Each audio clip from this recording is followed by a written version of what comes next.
యెషయా గ్రంథంలో 19వ అధ్యాయం 24-25 నా జనమైన ఐగుప్తు, ఓ ఈజిప్ట్ మై పీపుల్, నా చేతి పైలైన ఓ ఇరాకు, అశ్షూరు అనగా ఇరాక్, ఓ ఇరాక్ మై హ్యాండ్ వర్క్, నా స్వాస్థ్యమైన ఇజ్రాయేలు, ఓ Israel my inheritance shall worship the same Lord. You three shall be a blessing to the whole world on that day. దేవుడు ఈ 3 దేశాలని 3 రాజ్యాలని కలుపుతున్నాడు. నేను ముగ్గురిని 3 పేటల కాడుగా చేస్తున్నాను. లోకమంతటికి మీరు ఆశీర్వాద కారణంగా ఉంటుంది. ఇది చదివినప్పుడు మనకు చాలా ఆశ్చర్యంగా ఉంటుంది. ఈ ముగ్గురు ఒకటెలాగా అవుతారు, ఐగుప్తు ఇశ్రాయేలు ఒకటవుతారని ఎలా చూస్తున్నాము. ఇరాక్ మీతో ఎలా ఏకమవుతుంది. ఈ ముగ్గురు గురించి లోకమంతా కలవర పడిపోతున్నారు. ఏం కాదు.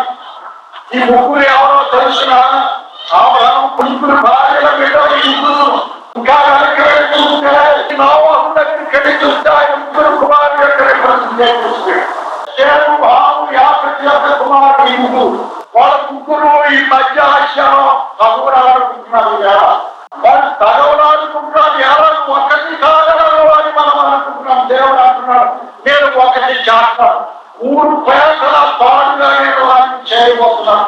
ఎవరు వాటిని పెంచలేదు. ఏ దేశం వచ్చినా ఈ ముగ్గురికి వారిని నేను ఆశీర్వాదంగా చేస్తాను. ఇశ్రాయేలు వీరందరికీ, ఇరాక్ వారికి, ఐగుప్తు వారికి ఇశ్రాయేలు ఆశీర్వాదంగా చేస్తాను. ఈ ముగ్గురు ఏకమై సర్వలోకానికి ఆశీర్వాదకారకులు అవుతారు. ఇది ఎలా సాధ్యమో మనకు తెలియదు. ఆయన అసాధ్యమేముంది. ఆయన అన్ని సాధ్యపరచగలడు, అన్ని చేయగలడు. ఆయన నా దృష్టిలో ఈవేళ చాలా కష్టంగా ఉంది. కానీ దేవుడు వారికి ఇద్దరిని ఏకం చేస్తామంటున్నాడు. ఏరియా చేయలేడు, ప్రసాదరావు గారు చేయలేరు, గెలవని చేయలేరు. కానీ ఒక రీతిగా మనం చేయగలం. మనం ప్రార్థన చేయగలం. దేవాని వాక్యంలో ఎలా ఉంది, నీవేలా చేస్తావు ఒకటిగా వారిని.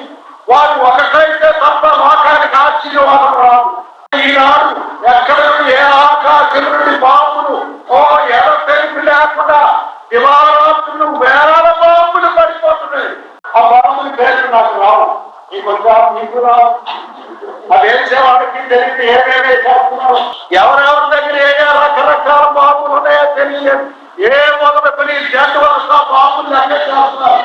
యాటమ్ బాంబ్ అని, బ్యాక్టీరియా బాంబ్ అని, సి బాంబ్, కోబాల్ట్ బాంబ్ అని, హైడ్రోజన్ బాంబ్ అని, అలా ఏబిసిడి అలా జెట్ వరకు చేశారు.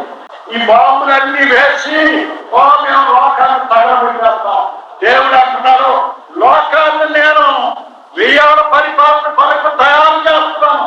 అరణ్యాలన్నీ గొప్ప వృక్షవనాలుగా మార్చబోతున్నాను. ఎడారులన్నీ పచ్చిక బయటగా చేయబోతున్నాను. లోకమంతరికి మేత కావలసినంత మేత రావాలి, నీరు రావాలి. లోకమంతరికి నీళ్ళు ఎక్కడి నుంచి సప్లై రావాలి. యెరూషలేము నుండి నీళ్లు లోకమంతరికి ప్రవహించేటట్టు నేను చేస్తాను. ఒకనాడు యేసు ప్రభు ఈ భూమి మీదకు వచ్చినప్పుడు దేవుని దూతల వీధులన్నీ, ఆకాశ వీధులన్నీ తిరిగి సర్వోన్నతమైన స్థలములలో దేవునికి మహిమ, భూమి మీద మనుషులకు సమాధానము, ఆయనకి ఇష్టలైన మనుషులకు సమాధానము కలుగుగాకని పాటలు పాడారు. ఆయనకి ఇష్టలైన మనుషులు ఎవరు వారు? దాని ఎక్స్ప్రెస్ మీనింగ్ ఏమిటంటే యూదులు. ఈ భూమి మీద ఆయనకి ఇష్టలైన మనుషులు ఎవరు? ఇశ్రాయేలు. వారికి సమాధానము కలుగుగా. కానీ వేరే సమాధానం లేదు. ఆ ఏరియాలోనే సమాధానం లేదు. ఆకాశ వీధులు అంటే మైలు 2 మైళ్ళు కాదు. ఆకాశ వీధులంటే కొన్ని వేల మైళ్ళు వారు తిరిగారు. ఈ శాటిలైట్ తిరిగారు. తినాడు ఆ ఏరియా అంతా దేవుని దూతలు ఎదురుకు పాటలు పాడారు. దేవునికి మహిమ, భూమి మీద మనుషులకు సమాధానం. కానీ ఆ తావులోనే ఈనాడు బాంబులో వర్షం కురిసినట్టు కురుస్తుంది. రక్తమే వర్షంగా కురుస్తుంది.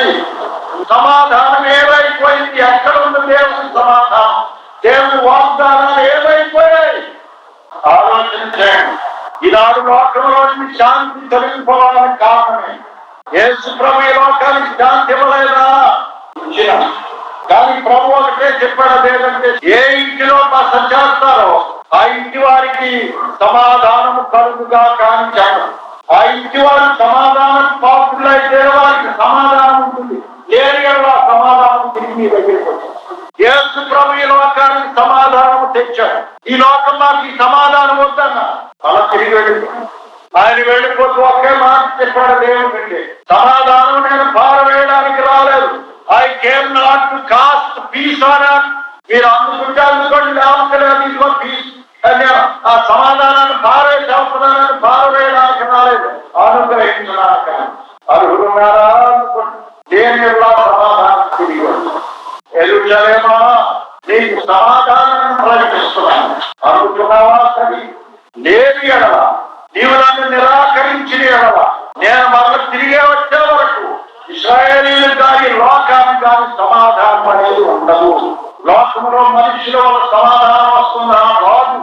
ప్రభు 24వ అధ్యాయం మత్తయి సువార్తలో ఈ మాట చెప్పారు. అదేంటంటే కరువులు, భూకంపాలు, యుద్ధాలు, తెగుళ్ళు, అల్లలు జరుగున యేసు ప్రభు చెప్పాడు. చాలా మంది అనుకుంటున్నారు అవి అంచె దినాలకు సూచనలేమో అని అనుకుంటున్నారు. అంచె దినాలకు సూచనలు కావాలి, ఇవి జరుగుతున్నాయి కనుక ఈ అంచె దినాల ప్రభు చేస్తున్నాడని చాలా మంది చెప్తున్నారు.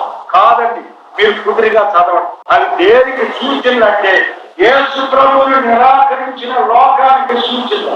ప్రభువు యెరూషలేము ఆలయానికి వరకుంటే పిల్లలు, గలలీలు అనేక మంది పాటలు పాడుకుంటూ వస్తున్నారు. ఏమని?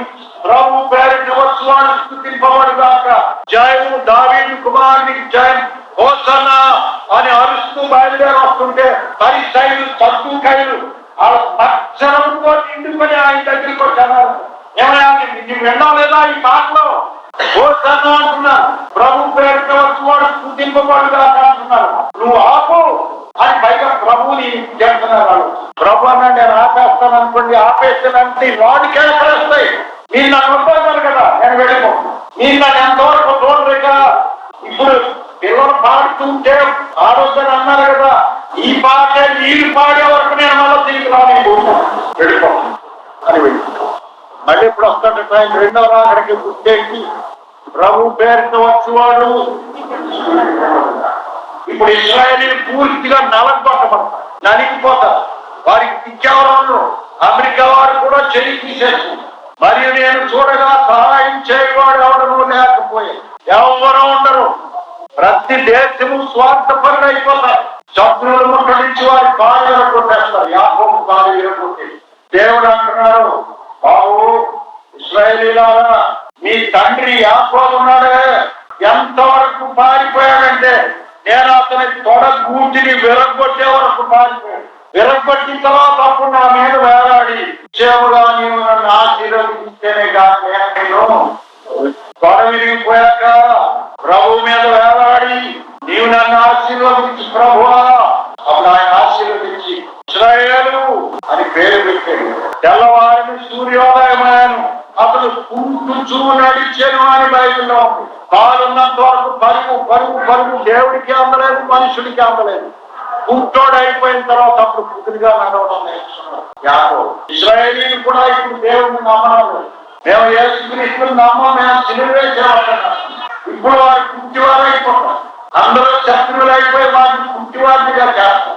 వారు దెబ్బతిన్న తర్వాత ప్రభువా నీవు రక్షించు, ప్రభు పేరుతో వచ్చి వాడు స్తుతింపబడుగా అది ఎడిగట్టి చెప్పినప్పుడు ఆయన వచ్చి వారిని రక్షిస్తారు. ఈ లోకంలో ఏ సైన్యాలు వారిని రక్షిస్తారు. మనం అందరం ఇశ్రాయేలు కొరకు ప్రతిరోజు ప్రార్థన చేస్తాం.